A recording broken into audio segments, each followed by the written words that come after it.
Hello there, Tales of Comfort friends, and thank you for joining me for another month of Food for Thoughts. This month's book is a little out of left field. I didn't know what I wanted to do for February, so I just kind of moseyed around the bookstore until something popped out at me. So this book did the poppin'. It is Keeping Your Horse the Natural Way by Pat Parelli and Joe Bird. And I got so much out of this book. It was very visually stimulating with lots of pictures and diagrams.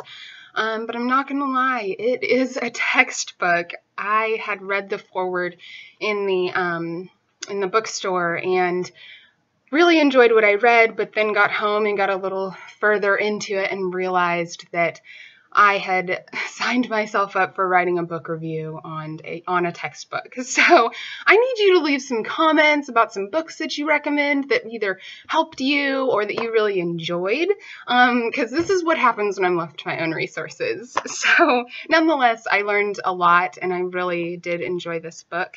I'm going to read you a small portion of the foreword that I had read in the store that made me want to get this book. So that you can see why. Love, language, and leadership in equal doses. With more and more women getting involved with horses, the happy part is that horses are getting more love these days than ever before.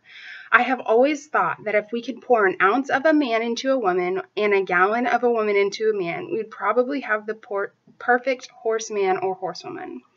There needs to be a balance between love and leadership, or there will be trouble in the relationship between horse and human. Too much love without enough leadership results in a disrespectful horse, and they will walk all over you. In their natural herd environment, horses observe a pecking order. The leader being known as alpha.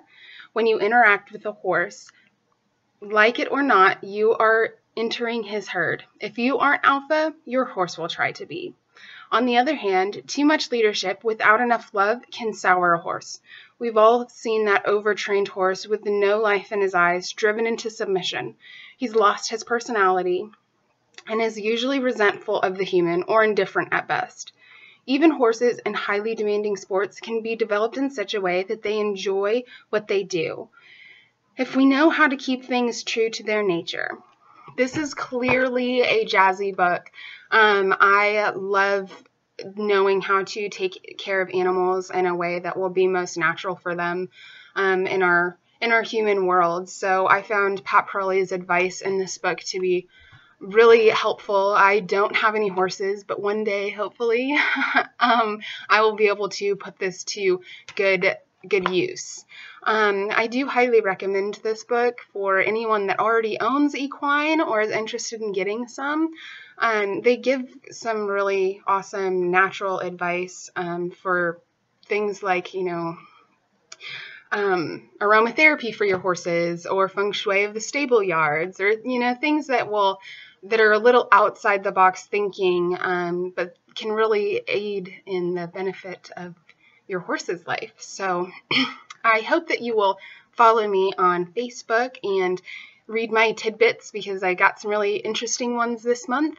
I unfortunately couldn't find this book online, but I did find a sequel that I'm sure would be just as informational. So I look forward to hopefully hearing your recommendations for books, and I'll see you next month. Thanks for joining me for another Food for Thoughts by Tales of Comfort.